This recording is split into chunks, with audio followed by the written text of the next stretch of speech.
Assalamualaikum warahmatullahi wabarakatuh. Di sini saya akan menjelaskan konsep dasar analisis biaya volume laba. Analisis biaya volume laba digunakan untuk perencanaan dan pengambilan keputusan. Analisis CFP menekankan keterkaitan antara biaya, kuantitas yang terjual, dan harga. Analisis CFP dapat menjadi alat untuk mengidentifikasi cakupan dan besaran kesulitan ekonomi yang dihadapi suatu divisi dan mencari pemecahannya.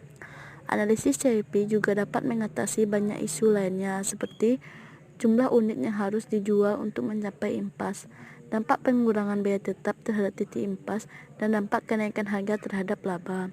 Selain itu, analisis CFP memungkinkan para manajer untuk melakukan analisis sensitivitas dengan menguji dampak dari berbagai tingkat harga atau biaya terhadap laba. Materi selanjutnya, konsep titik impas dan metode perhitungan titik impas. Titik impas adalah titik di mana total pendapatan sama dengan total biaya atau titik di mana laba sama dengan nol. Untuk menemukan titik impas dalam unit, kita fokus pada laba operasi. Metode perhitungan titik impas terbagi atas 3. Yang pertama, pendekatan rumus atau margin kontribusi. Margin kontribusi adalah perbedaan antara total pendapatan penjualan perusahaan dan total biaya variabel. Dengan kata lain, margin kontribusi adalah total jumlah penjual yang melebihi biaya variabel. Konsep margin kontribusi dapat digunakan untuk mengukur seberapa efisien suatu perusahaan dalam menghasilkan produk dan bagaimana perusahaan dapat tetap mempertahankan biaya variabelnya pada tingkat yang rendah. Inilah rumus dari pendekatan rumus atau margin kontribusi. Yang kedua, pendekatan laporan laba rugi. Metode pendekatan laporan laba rugi adalah metode yang berdasarkan pada pendekatan laporan laba rugi. Penentuan BEP atau impas dengan teknik persamaan dilakukan dengan mendasarkan pada persamaan pendapatan sama dengan biaya ditambah laba. Rumus dari pendekatan laporan laba rugi bisa dilihat di layar. Yang ketiga, pendekatan grafik.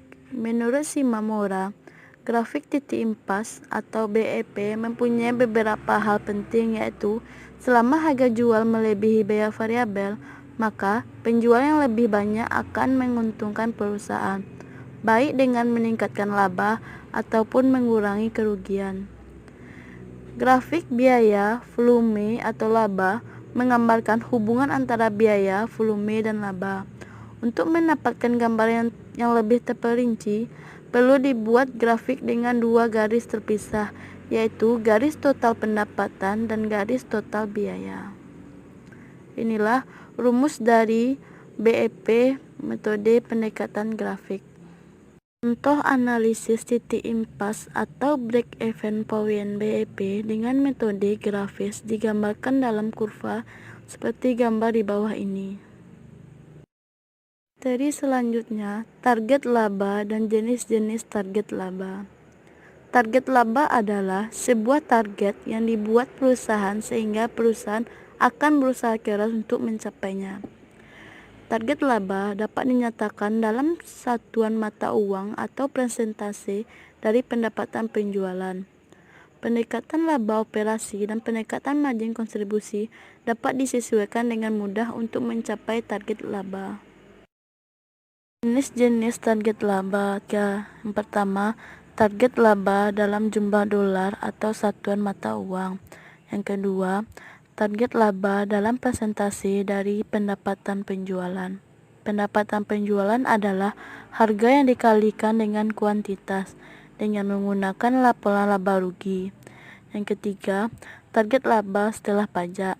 Ketika perusahaan ingin mengetahui jumlah unit yang harus dijual untuk menghasilkan laba bersih tertentu, diperlukan beberapa pertimbangan tambahan. Dengan demikian, kita harus menambahkan kembali pajak penghasilan untuk memperoleh laba operasi ketika target laba dinyatakan sebagai laba bersih.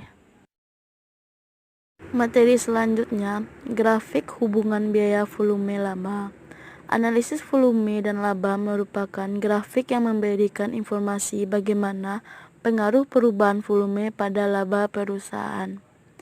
Analisis ini disusun dengan membuat garis laba atau rugi dan garis volume penjualan. Garis laba atau rugi digambarkan dengan garis vertikal, sedangkan volume digambarkan dengan garis horizontal. Garis horizontal akan memotong garis vertikal pada laba sama dengan 0 atau saat break-even point. Contoh grafik volume dan laba bisa dilihat di gambar di bawah ini. Jadi selanjutnya CFP multiproduk. Analisis CFP cukup mudah jika diterapkan dalam peraturan produk tunggal. Namun, kebanyakan perusahaan memproduksi dan menjual lebih dari satu produk atau jasa. Meskipun kompleksitas konseptual dari analisis CFP lebih tinggi dalam situasi multiproduk, pengoperasiannya tidak berbeda jauh. Yang A. Titik impas dalam unit. Apabila perusahaan memiliki dua produk, maka pemecahnya adalah menerapkan analisis secara terpisah scaling produk. Dengan cara itu, titik impas individu akan diperoleh jika laba didefinisikan sebagai margin produk. Misalkan, berikut titik impas untuk produk A. Unit impas produk A sama dengan biaya tetap dibagi harga dikurang biaya variabel per unit, sama dengan 30.000 dibagi 75 sama dengan 400 unit. Berikut titik impas untuk produk B. Unit impas produk B sama dengan biaya tetap dibagi harga dikurang biaya variabel per unit, sama dengan 40.000 dibagi 200 sama dengan 200 unit. Jadi, 400 produk A dan 200 produk B harus dijual untuk mencapai margin produk impas. Namun, margin produk impas hanya menutup biaya tetap langsung. Sementara itu, biaya tetap umum masih belum tertutupi. Ini akan menimbulkan kerugian sebesar biaya tetap umum pada perusahaan. Bagaimanapun, biaya tetap umum masih harus diperhitungkan dalam analisis.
Selanjutnya, analisis sensitivitas perubahan variabel pada CFP. Analisis sensitivitas merupakan analisis yang dilakukan untuk mengetahui akibat dari perubahan parameter-parameter produksi terhadap perubahan kinerja sistem produksi dalam menghasilkan keuntungan. Dalam melakukan analisis sensitivitas, maka akibat yang mungkin terjadi dari perubahan-perubahan tersebut dapat diketahui dan diantisipasi sebelumnya.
Risiko dan ketidakpastian.